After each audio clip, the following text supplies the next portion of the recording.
Os pântanos da Flórida eram um paraíso para a vida selvagem, até a chegada das pitons birmanesas. Uma grande quantidade de cobras está destruindo os animais locais. Quase não resta esperança, mas de repente surge uma criatura que não tem medo, nem das cobras mais venenosas. Ele pode mudar tudo. A questão é, de que lado ele está? Esses pântanos não precisam de um herói.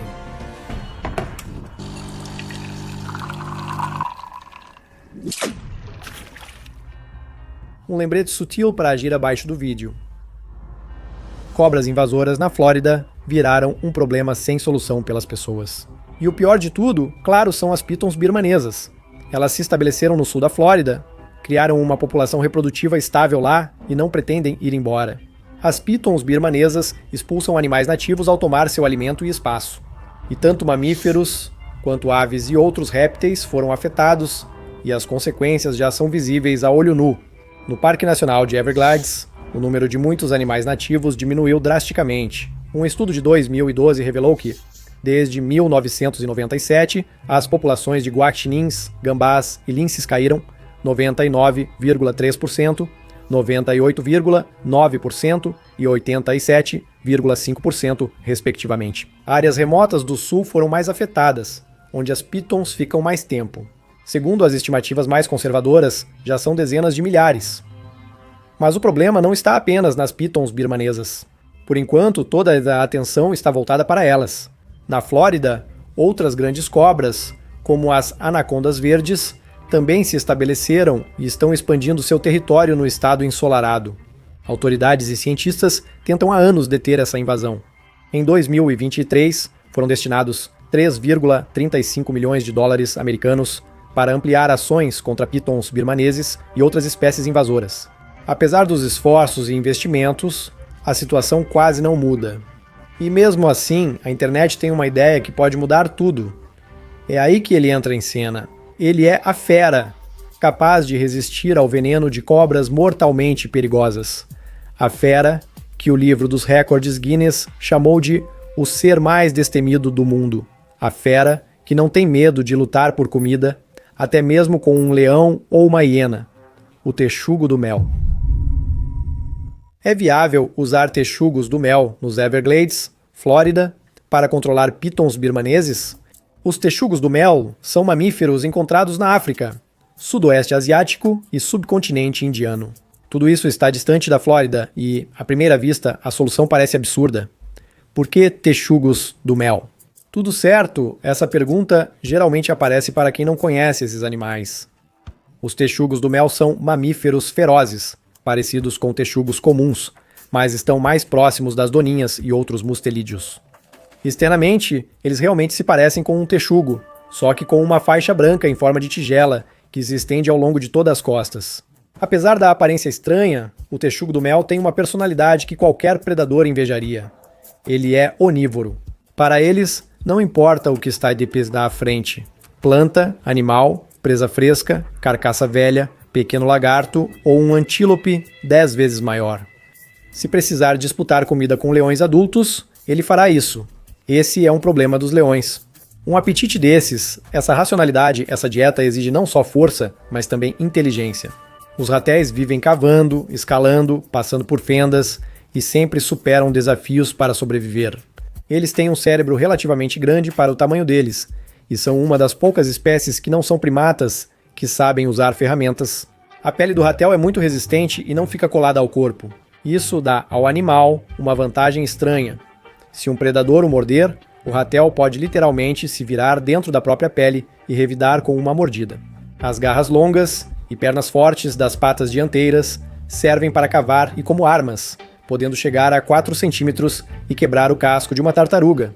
Assim, leopardo ou hiena inexperientes podem atacar o ratel só uma vez, depois não se arriscam. 3 ratéis já afastaram 7 leões de uma presa em histórias conhecidas. Ou quando o animal percorreu dezenas de quilômetros seguindo o rastro, sem desistir, até conseguir o que queria. No sul da África, eles até caçam oriches, enormes antílopes com chifres que são 10 vezes mais pesados do que eles. O melhor meio de defesa para o ratel sempre foi o ataque. Não surpreende que esse animal vire estrela da internet. Um vídeo no YouTube com a mensagem concisa "O Ratel não liga pra nada" já acumulou mais de 100 milhões de visualizações. O Ratel virou símbolo de coragem e persistência, conquistando o público e virando o herói dos memes. Por isso, ao falar das pitons birmanesas, muitos pensaram: só o Ratel poderia lidar com essa invasão. Há outro fator importante aqui. Cobras compõem um quarto da dieta do Ratel, sendo predadores venenosos, não apenas pequenas e inofensivas. Acredita-se que os ratéis tenham imunidade inata ao veneno delas, mas não é bem assim. A resistência é desenvolvida gradualmente. As fêmeas de ratel criam seus filhotes por muito tempo, até 1 ano e meio, e durante esse período elas lhes dão uma verdadeira escola do veneno. Primeiro, mostram escorpiões dos mais fracos, depois passam para criaturas mais perigosas. Somente quando o filhote cresce, cobras ou víboras entram em sua dieta. Supõe-se que assim, geração após geração, os ratéis e seus ancestrais desenvolveram resistência em nível molecular e agora podem sobreviver ao que mataria qualquer um. Nem pitons enormes são adversários impossíveis para eles. A piton africana de rocha pesa até 90 quilos, 3 vezes mais que um ratel médio. É uma das maiores cobras do mundo e caça sufocando a presa com seus anéis. O ratel vence pela ferocidade, não pelo tamanho. Em 2017, no Parque Nacional Kruger, África do Sul, um ratel foi filmado atraindo uma grande piton do esconderijo, atacando-a sem hesitar e vencendo. Em confrontos assim, o ratel costuma sair vencedor. Às vezes, o ratel enfrenta cobras e também outros concorrentes. Em um safari em Botsuana, foi registrada uma cena rara: um ratel, uma piton e 2 chacais. Parecia que o animal morreria quando a piton o envolveu e sufocou. O chacal interveio, mordeu a cobra e o ratel conseguiu se soltar.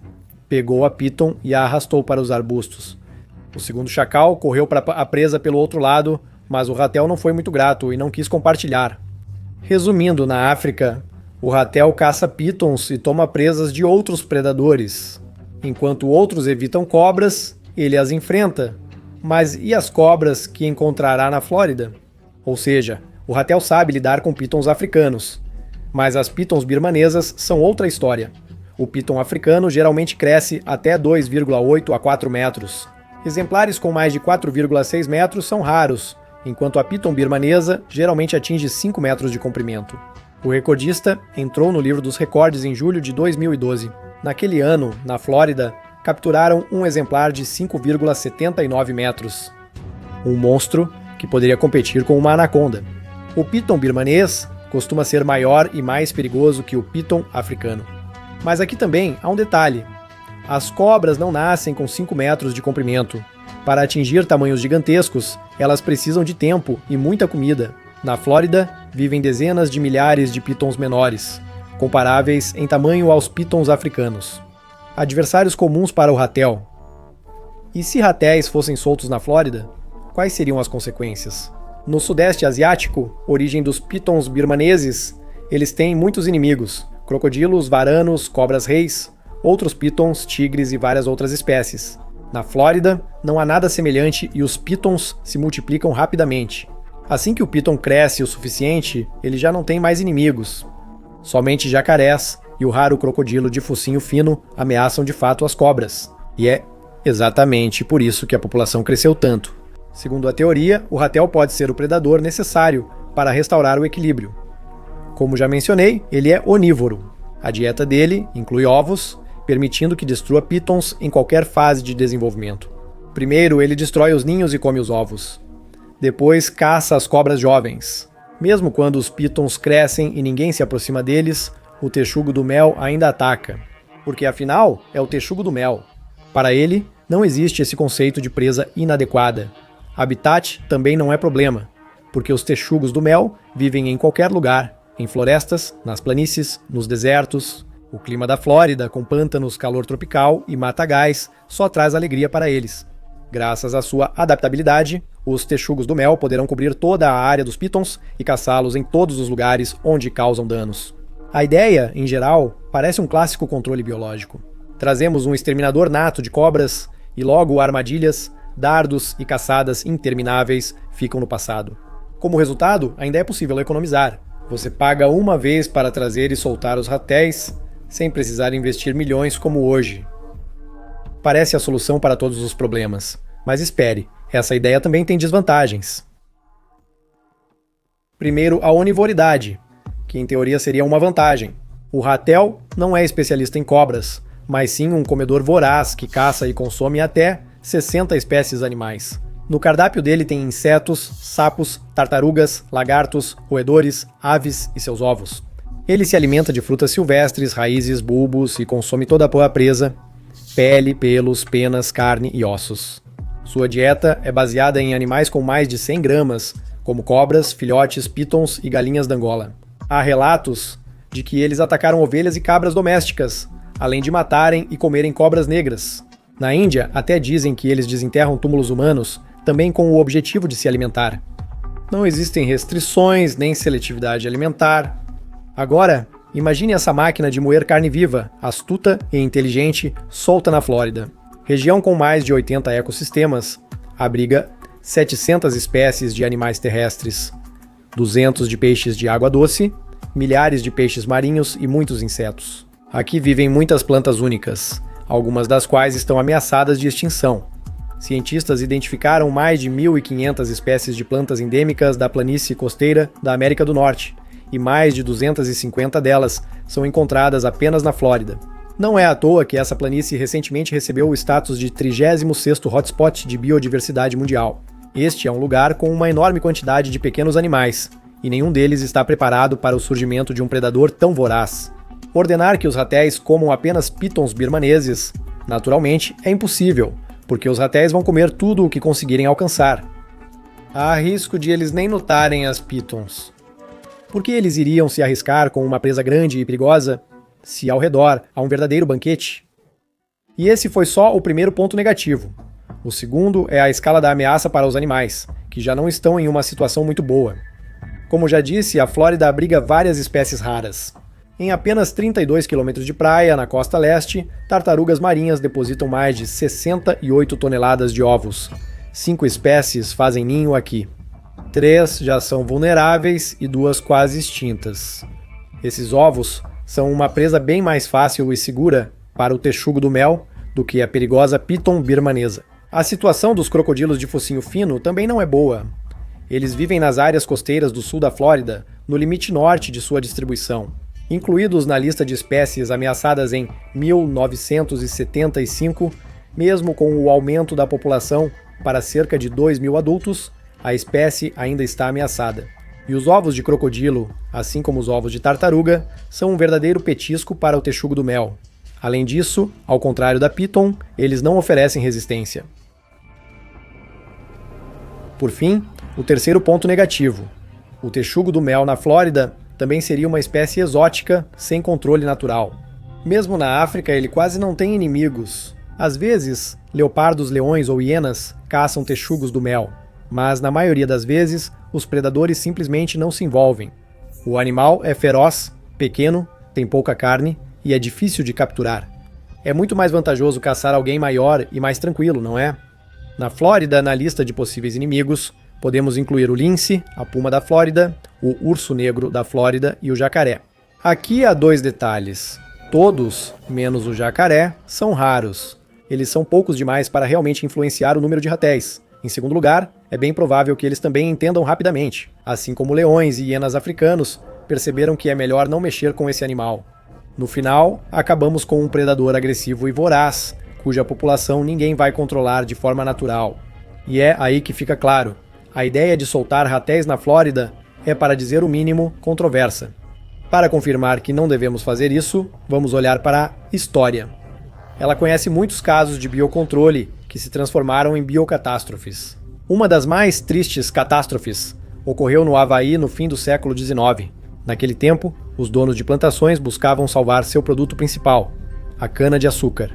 Os ratos adoravam o suco doce e passavam o dia todo roendo os caules, destruindo a colheita. Na década de 1880, fazendeiros trouxeram mangustos para as ilhas, achando ser a solução perfeita. A ideia era simples. Predadores eliminariam os ratos no local, protegendo a cana-de-açúcar. Mas essa teoria caiu quase imediatamente. Ratos caçavam à noite e mangustos saíam de dia, então raramente se encontravam. Quando acontecia, ratos não eram o alvo principal dos mangustos. Os defensores do Havaí passaram a focar nas espécies nativas, já que os mangustos se adaptaram rapidamente e se espalharam pelas ilhas. Controlar sua população foi difícil. Passaram a caçar pássaros, ovos, tartarugas, insetos e até comer plantas e frutas. Sim, as consequências foram catastróficas. Para os ecossistemas das ilhas, atualmente, os mangustos são apontados como causa do desaparecimento de ao menos 8 espécies de aves exclusivas do Havaí. A segunda história não é menos conhecida, porque aconteceu na Austrália em 1935. Naquela época, os donos das plantações de cana-de-açúcar também procuravam uma salvação contra pragas, só que o inimigo eram besouros que comiam as raízes da cana. A pedido dos fazendeiros, o governo soltou cerca de 2.400 sapos cururu no norte de Queensland. O plano era igual ao do Havaí. Sapos comeriam besouros para proteger as colheitas. Tudo ocorreu como antes. Na Austrália, esses anfíbios não tinham predadores naturais. Acharam alimento abundante e ambiente confortável. Os sapos se mostraram onívoros, reproduziam-se facilmente e começaram a conquistar rapidamente novos territórios. Só a população deles já chega a milhões. Seu veneno é mortal para os animais locais e até para animais de estimação. Se um animal tentar tocar, morder, lamber ou engolir o sapo, pode morrer. Os sapos expulsam espécies locais, retirando-lhes alimento e habitat. Enfim, nós já falamos sobre essa história recentemente, então não vou me repetir. Há muitas histórias parecidas no mundo. Vamos pegar, por exemplo, as guppies, aqueles peixes de aquário coloridos. Antigamente, eles eram levados para todo o mundo para combater a malária, já que as guppies comem de bom grado os ovos dos mosquitos. O que poderia ser melhor? Agora esses peixes estão em mais de 60 países, e nem sempre são inofensivos. No México, as guppies ameaçam peixes locais do gênero Fundulus. A joaninha arlequim, nativa da Ásia, vem sendo usada desde a década de 1910 no combate aos pulgões e cochonilhas. A de arlequim é considerada uma generalista ideal, ou seja, uma espécie capaz de sobreviver em várias condições. É voraz, adaptável e capaz de lidar com qualquer praga. E de fato, como método de controle, ela se mostrou bem-sucedida, mas depois surgiram efeitos colaterais. Atualmente, populações da arlequim estão em pelo menos 59 países além de sua área nativa, da Europa às Américas. Ele se tornou um verdadeiro invasor que ameaça as espécies locais. Os cientistas chamam diretamente essa joaninha de uma ameaça potencial. E, finalmente, um exemplo do ambiente aquático. Tilápia. Zília, representante dos ciclídeos, era encontrada só na metade norte da África e Oriente Médio, mas hoje está presente no mundo todo. A espécie se espalhou intencional ou acidentalmente, inclusive para combater plantas aquáticas invasoras. O problema é que a tilápia é voraz e indiscriminada ao se alimentar, consumindo pulpas de insetos e reduzindo a biomassa de peixes. A geografia de sua invasão impressiona. Sudeste Asiático, Ásia Ocidental, Oeste da Austrália, ilhas do sul do Pacífico, Estados Unidos, da América e Europa, Caribe. Na maioria desses lugares, a tilápia se estabeleceu e passou a competir com a fauna local por recursos. E aqui, a comparação com o rato do mel surge naturalmente. A voracidade e o fato de comer de tudo podem não ser uma vantagem, mas sim uma desvantagem. Se você soltar o rato do mel na Flórida, ele vai se tornar uma tilápia em terra firme, ou um mangusto, ou uma joaninha, ou um sapo cururu. O principal motivo dessas biocatástrofes é que o controle biológico foi realizado frequentemente sem pesquisas adequadas e sem entender os problemas envolvidos. O termo controle biológico já soa bonito. Imagens mostram um predador controlando a praga, a natureza restaurando o equilíbrio, com o ser humano apenas auxiliando. E todos ficam felizes. Mas na realidade, as coisas sempre acabavam sendo muito mais sombrias. Também ocorreram fracassos claros por negligência de procedimentos científicos básicos, como no caso dos sapos cururu. Eles foram soltos na Austrália por Genetomolog, um funcionário do Instituto de Pesquisa da Indústria Açucareira. Ele fez isso apesar dos conselhos dos colegas. Ninguém verificou se os sapos cururu realmente comeriam os besouros, que era o motivo pelo qual foram trazidos. Quase não há estudos sobre a criatividade deles na alimentação. No fim, é isso que temos. No entanto, é preciso dizer que nem todas as histórias de biocontrole terminam em catástrofe. Quase não ouvimos sobre casos que deram certo, mas isso não quer dizer que não existam. No inverno de 1880 e 1889, a Rhadolia, uma joaninha, foi trazida da Austrália para Ish, Califórnia. O objetivo era outro inseto introduzido, a Escherichia purchase. Ele atacava tão fortemente os pomares de citros que os horticultores arrancavam e queimavam as árvores, e o valor dos pomares caía rapidamente. A situação parecia sem saída, mas no outono de 1889, a praga foi erradicada nas áreas de introdução. Rhadolia salvou a indústria de citros da Califórnia, e após esse sucesso, o besouro foi levado para outras regiões onde também ajudou. Essa história marca o início do controle biológico clássico, e é um dos programas mais bem-sucedidos da área. Houve mais alguns exemplos de sucesso, mas o que é notável é que todos eles envolvem insetos e plantas. Com animais, não há nada parecido. Ou talvez simplesmente não conseguimos encontrar. Então, se você tiver alguma informação, não hesite em compartilhar nos comentários.